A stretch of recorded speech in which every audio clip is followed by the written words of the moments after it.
Ya tenemos nosotros nuestros conceptos de cómo funciona el, el análisis de las funciones de energía específica en un canal. Ya en nuestros ejemplos, ya nosotros también incluso analizamos bajo qué condiciones se puede o no presentar la sección de control cuando tenemos un cambio de pendiente.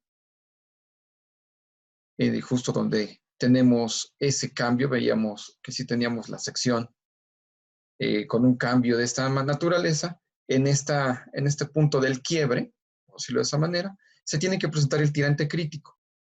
Y tengo que garantizar que aguas arriba tengo un flujo subcrítico para que en el punto de quiebre se tenga el tirante crítico. Si traigo un supercrítico, no voy a poder no voy a poder considerar que ahí se tiene un tirante crítico y se mantiene la sección de control. Eso es algo que en sus ejemplos ya lo pudieron considerar, ya lo vieron en sus resultados, y por eso podemos entonces pasar a la siguiente parte.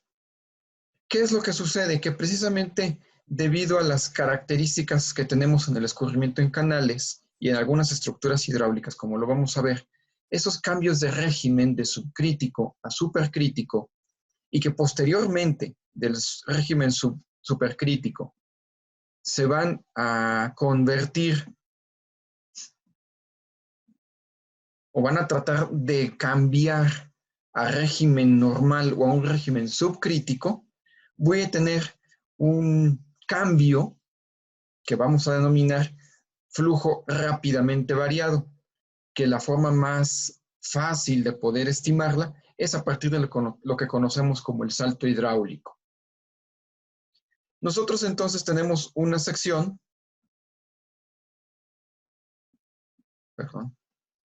en la cual, como mencionaba, tenemos un régimen subcrítico.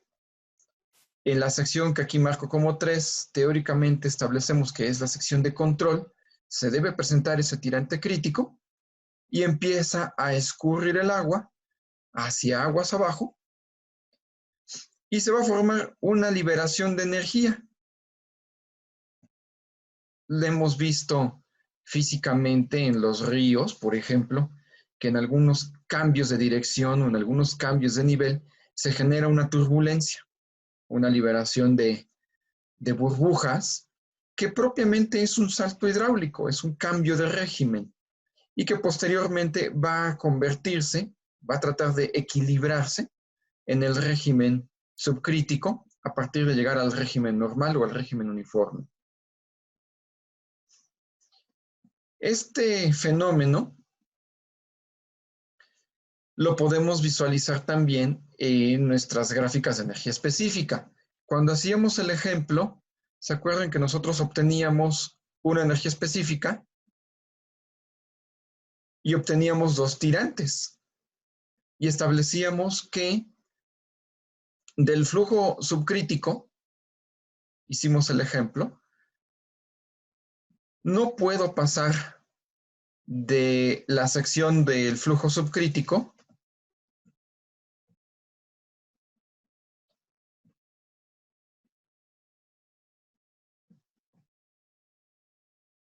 no puedo pasar, si yo considero este punto, no puedo pasar de este punto hasta la misma posición de energía específica en esas condiciones. Decíamos que lo más que se puede hacer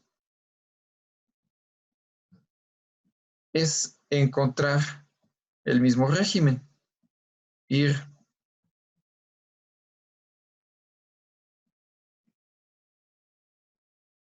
de este punto a este punto en el cual tenemos el régimen subcrítico. ¿Qué va a pasar en el salto hidráulico? Sí puedo hacer un cambio de régimen de flujo subcrítico a régimen supercrítico, pero vamos a encontrar que las energías específicas no van a ser exactamente las mismas. Esa transición de un régimen supercrítico a uno subcrítico, ahora vamos a verlo en el sentido contrario, no lo puedo realizar hasta la misma posición. Voy a tener que considerar que hay una transición en la cual hay una pérdida de energía. Y estas características van a ser muy importantes para poder definir las características del salto hidráulico. Como vamos a verlo más adelante, aquí es donde rige precisamente el principio de conservación de la energía, el momentum, y obviamente la cantidad de movimiento que se tiene en la liberación de ese espacio.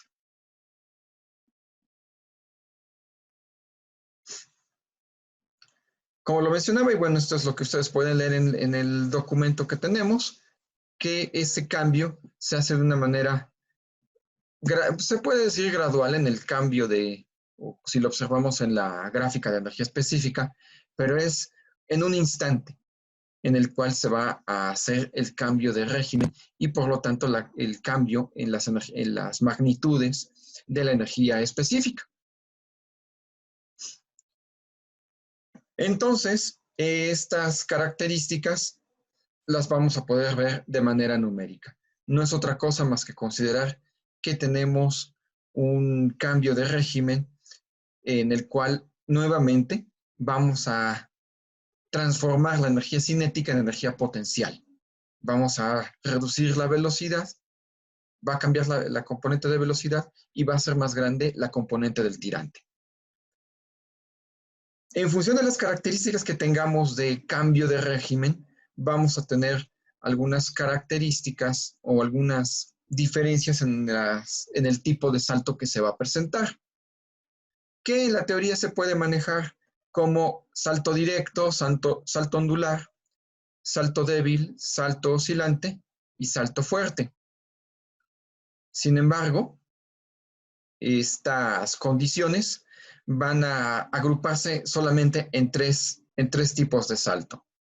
En las condiciones del salto hidráulico directo, entonces podemos tener en cuenta un principio básico en el cual el salto que se produce después del salto hidráulico con respecto al salto al tirante, perdón, que se presenta antes, un instante antes del salto, debe cumplir una relación mayor o igual a 2.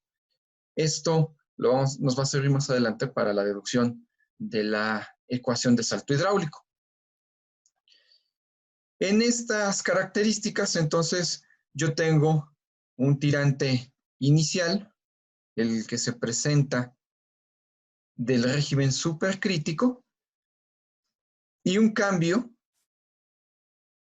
que genera esta turbulencia, esa liberación de burbujas que no es otra cosa más que liberación de oxígeno, ya viéndolo desde un punto de vista más físico-químico, que permite también algunos fenómenos ahí de aireación del agua, por eso esa espuma que se genera, hacia un tirante final Y2. Y podemos observar que bajo estas características, los dos tirantes están uno en régimen subcrítico y el otro en régimen supercrítico. La condición de régimen crítico solamente se va a presentar en la sección de control, en el punto donde hago el cambio de régimen y que va a obligar a formar este salto hidráulico.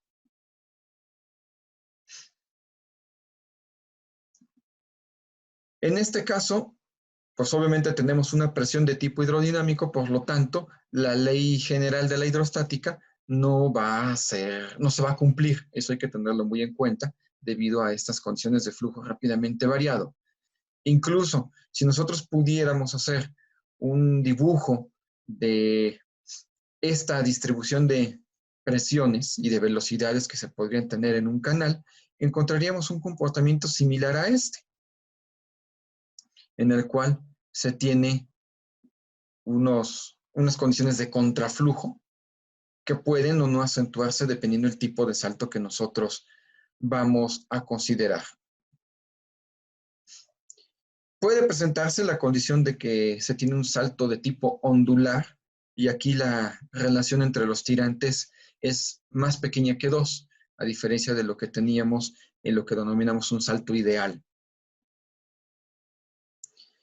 Y aquí lo primordial es cómo representar numéricamente el salto hidráulico. No es un proceso tan sencillo si se quisiera analizar como flujo rápidamente variado. Entonces, las condiciones de cálculo se tienen que reducir, no limitar, reducir para que sea un poco más práctico el análisis de este fenómeno hidráulico. Entonces, vamos a considerar exclusivamente las dos condiciones en las cuales se tienen que presentar los dos tirantes, que vamos a denominar los tirantes conjugados del salto hidráulico. Es decir, el tirante que se encuentra en régimen supercrítico, el tirante que da inicio al salto, le vamos a denominar conjugado menor, y el tirante de aguas abajo, en régimen subcrítico, vamos a denominarlo el conjugado mayor. Y en función de estos dos tirantes, hago el análisis. Desprecio en el análisis, por decirlo de alguna manera, lo que pase en la zona de turbulencia. Eso lo voy a reducir a una expresión para, como mencionábamos, eliminar bajo qué circunstancias se está haciendo esa liberación de energía, ya que no me interesa conocer los tirantes que podamos tener en medio del conjugado menor y el conjugado mayor. Solo me importa qué pasa a la entrada y qué va a pasar a la salida. Así, de esta manera, nosotros lo vamos a encontrar y en el cual sí podemos establecer entonces, como mencionaba, qué pasa al principio, qué pasa a la salida, y a la zona de turbulencia solamente la voy a definir a partir de un concepto que será la longitud del salto hidráulico. ¿Qué longitud, qué distancia se necesita para que se presenten los dos tirantes? Es lo único para lo que voy a necesitar definir entonces teóricamente cuál sería entonces esa distancia que ocupa la turbulencia. Y voy a descartar, ya no me quiero involucrar en qué pasa aquí adentro. Y tendremos entonces algunas hipótesis que considerar en el análisis de la ecuación de salto hidráulico. De alguna manera, vamos a limitarlo a que solamente consideremos que el cambio de régimen antes y después del salto podría establecerse como un flujo gradualmente variado y que puede establecerse otra vez que las condiciones antes y después del salto sí pueden corresponder a las condiciones de la Ley General de la Hidrostática, que las pérdidas de energía que existen, principalmente las de fricción, no se pueden comparar con toda la liberación de energía que se produce por el cambio de régimen, así que esas pérdidas de fricción se pueden despreciar. Y de igual manera sucede con las características de gravedad que podemos tener, puesto que tenemos cambios de nivel que generan que prácticamente consideremos que se presentaría teóricamente una caída libre del agua para poder formar los dos tirantes del salto. Entonces, no puedo tener pendientes pequeñas, van a ser pendientes muy fuertes, que por lo tanto prácticamente no consideran la acción de la gravedad. Entonces, regresemos a nuestros puntos de control en el salto hidráulico y obviamente consideremos el centro de gravedad en el cual se encuentra el tirante, los dos tirantes y el centro de distribución de presiones hidrostáticas que se pueden tener, justo como lo habíamos visto en el principio del análisis de canales, donde veíamos todos los fundamentos. Nosotros entonces vamos a poder hacer toda una descripción matemática en la cual vamos a igualar fuerzas de forma de que podamos obtener ese cambio o esa pérdida o la liberación de energía que encontramos. Y obviamente vamos a considerar de manera adicional la ecuación de impulso y cantidad de movimiento. Como decíamos, aquí es importante tenerla en cuenta porque tenemos un cambio de régimen. Al igualar las ecuaciones de las fuerzas con la de momentum, vamos a encontrar entonces esta igualdad. Vamos a sustituir nuestra componente de densidad en función del peso específico y la aceleración gravitacional, como lo hacemos en la ecuación de la hidrostática, para poder ir ampliando y desmenuzando un poco más nuestra ecuación. Sabemos que la velocidad se obtiene también a partir de la ecuación de continuidad, y entonces cuando la vamos sustituyendo en las ecuaciones anteriores, vamos encontrando esta componente de caudal con respecto a las áreas que nosotros vamos a tener, las áreas hidráulicas, en las secciones de entrada y de salida. Al hacer el ordenamiento de coeficientes para tener una igualdad entre, como lo mencioné, las características del tirante conjugado menor, el 1, y el conjugado mayor, marcado como 2, encontramos esta que es la fórmula general para el salto hidráulico. Sin embargo, se puede simplificar todavía más. Podemos partir del supuesto que el área obviamente depende, el área y la componente Z, la diferencia entre niveles, puede depender de los tirantes, de ambos tirantes. Y entonces podemos nuevamente dejar la ecuación en función de la ecuación, perdón, en función del momentum, y también en función del tirante que se va a presentar. Y la misma condición va a pasar tanto aguas arriba como aguas abajo. La función momentum solamente va a quedar en función del tirante conjugado menor y mayor del salto hidráulico. ¿Qué va a pasar? Que cuando estas condiciones de los tirantes se van reduciendo, se van haciendo cada vez más pequeñas, las funciones de momentum tendrán que ir siendo infinitas. Y lo mismo va a suceder si los tirantes, y obviamente en proporción a las áreas, se incrementan en esta ecuación. Por lo tanto, la función del momentum siempre tenderá hacia el infinito. Si nosotros lo revisamos en nuestra ecuación de energía específica y la sobreponemos con la función de momentum, podemos encontrar que el valor mínimo de la ecuación de momentum, cuando nosotros hicimos la de energía específica, encontrábamos el punto mínimo de la parábola que correspondía al tirante crítico. Si nosotros hacemos lo mismo con la función de momentum, vamos a encontrar una nueva parábola en la cual su punto mínimo también va a coincidir con el tirante crítico. Y eso hace más sencillo el análisis de la ecuación de salto hidráulico.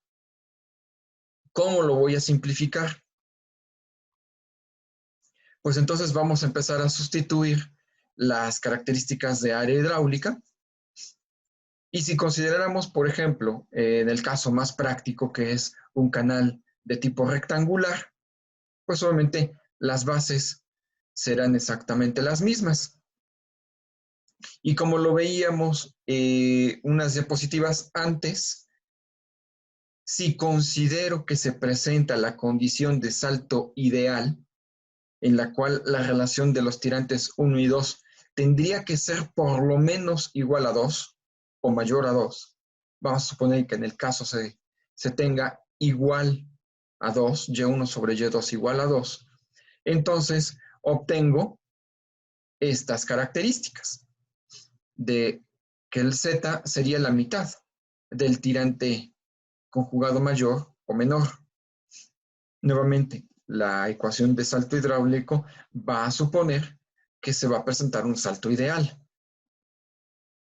Y haciendo, pues obviamente ya todo el álgebra correspondiente, haciendo sustitución y la reducción de términos, obviamente los anchos de plantilla serán exactamente los mismos, porque estoy hablando de una sección rectangular. Puedo irlo simplificando y me voy a quedar con una expresión cada vez más pequeña.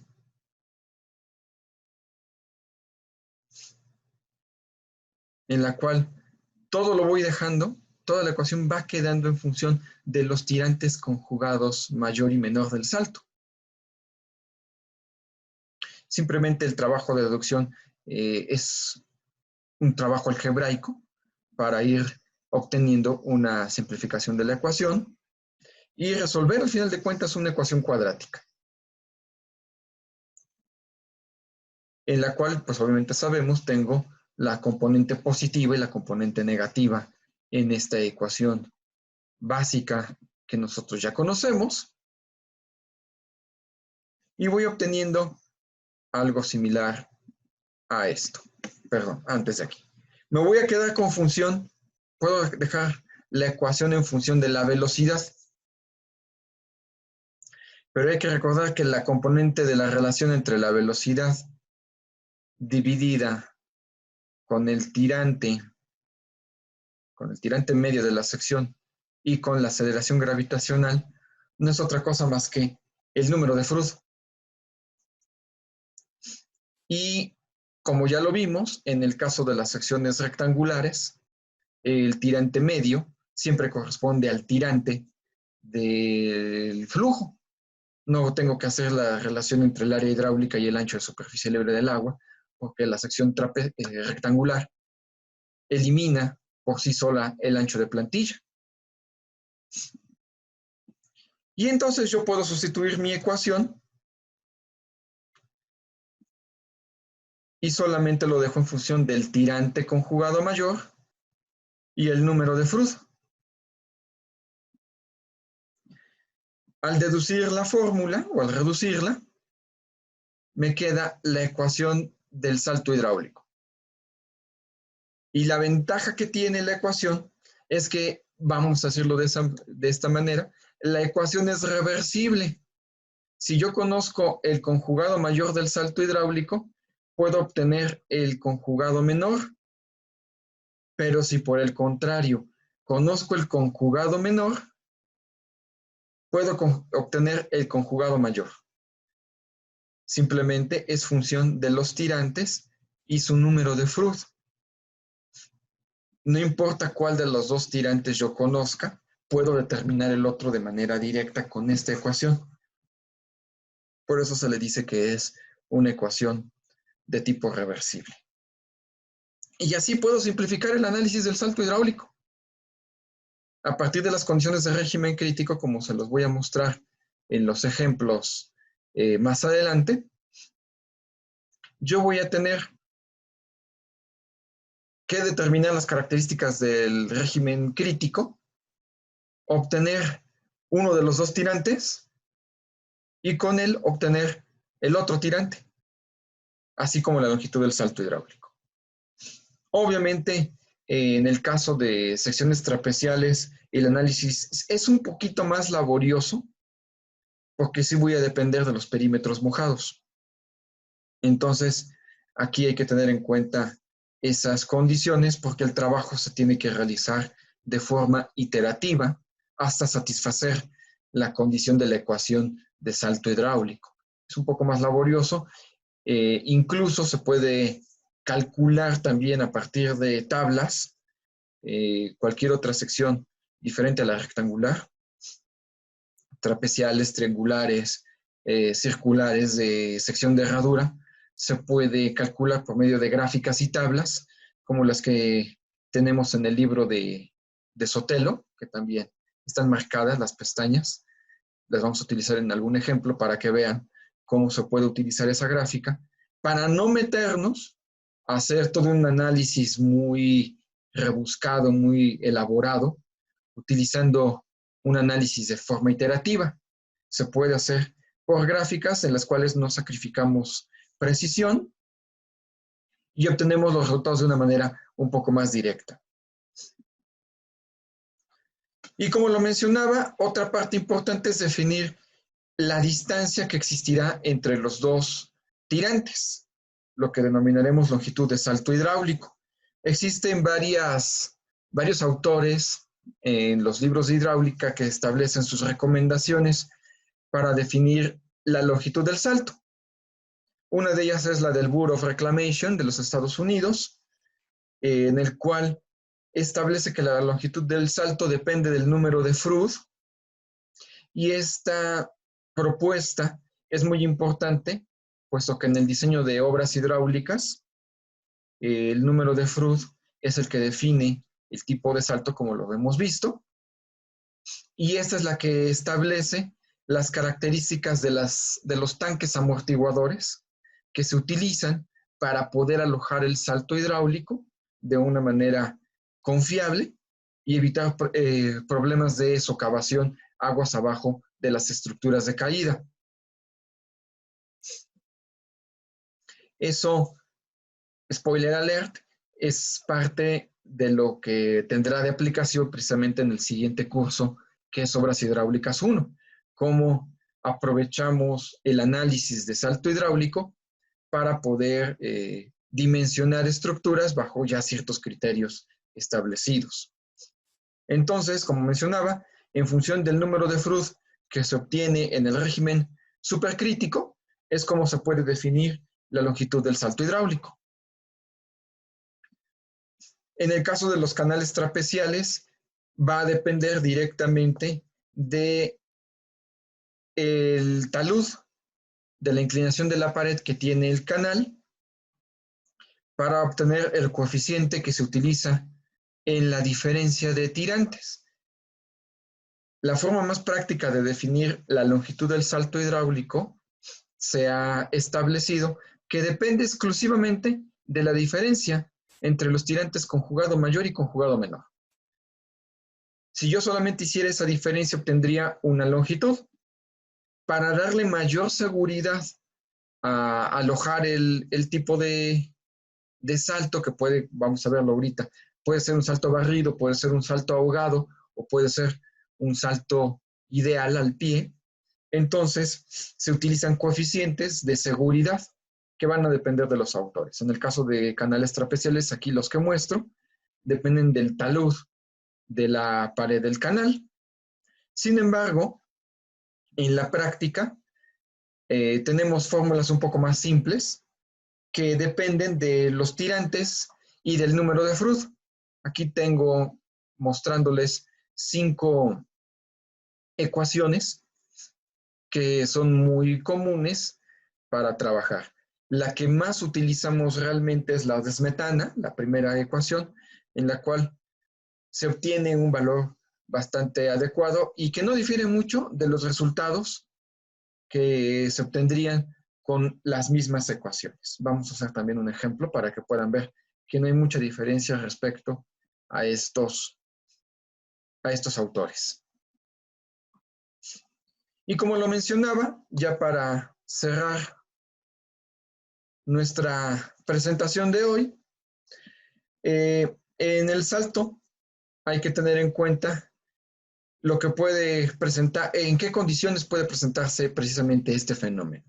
He mencionado que depende exclusivamente de un cambio de pendiente del canal. Sin embargo, también se puede presentar cuando tenemos un flujo a través de un orificio que puede generar una compuerta. Tenemos un paso, si recuerdan nuestros ejemplos de orificios, teníamos la abertura de la compuerta y después encontrábamos una contracción que daba un tirante más pequeño.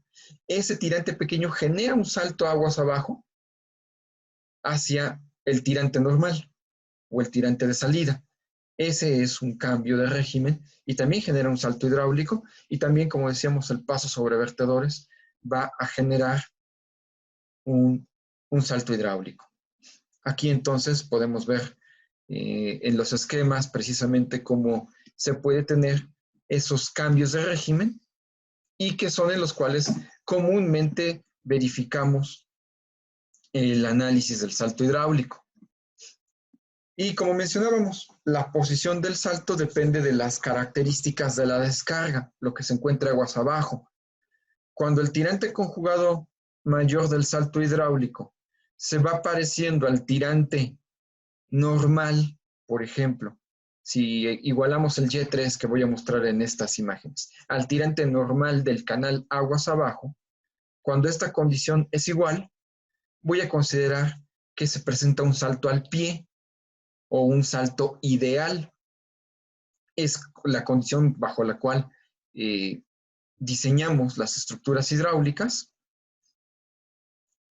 Cuando este tirante de salida o el conjugado mayor del salto hidráulico es más grande que el tirante normal, Y3 en este caso, entonces nosotros tendremos un salto barrido. Va a tardar mucho tiempo en poder considerarse la estabilidad del régimen hacia el flujo subcrítico.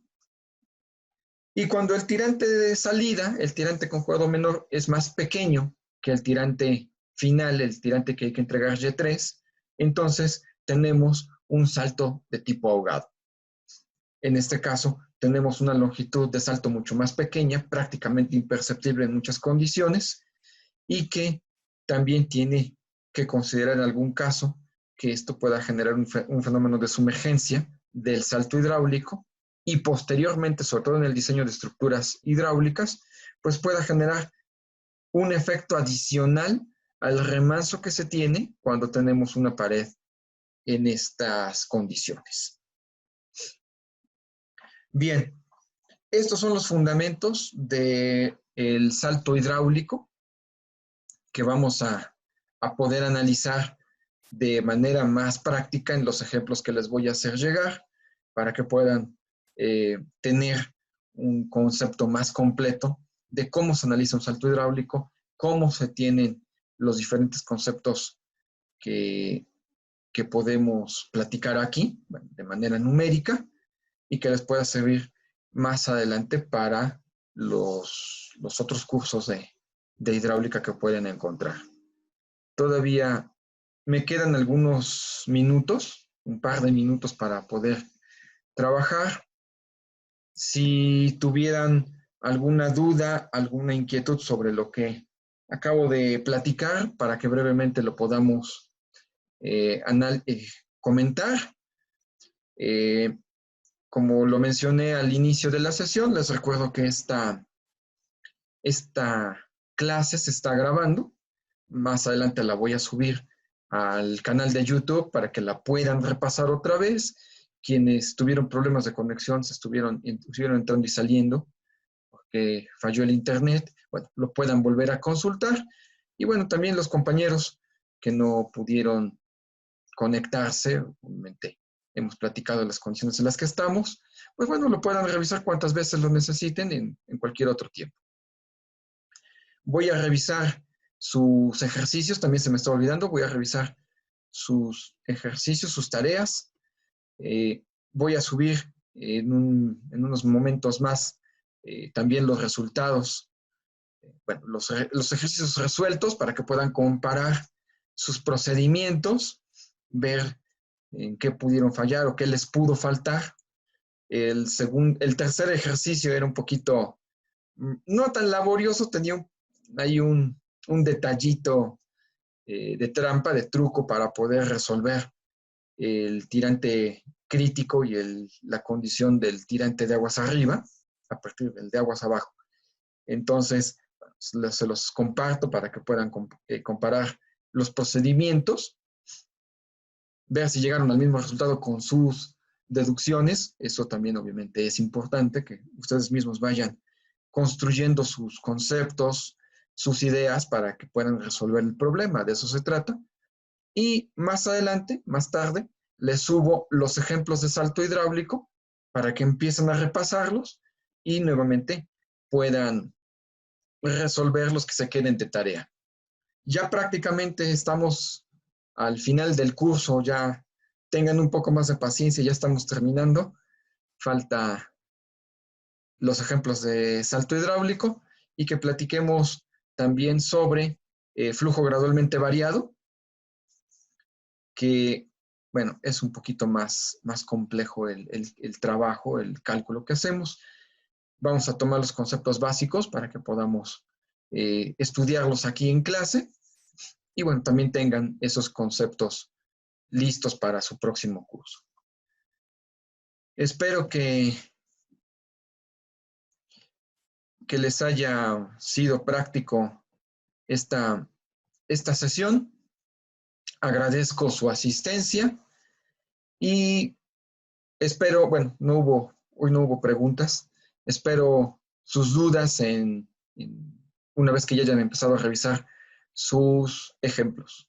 Muchas gracias por su asistencia. Sigan atentos. Agradezco su participación. Nos vemos en la siguiente sesión. Muchas gracias. Sigan cuidándose. Hasta la próxima.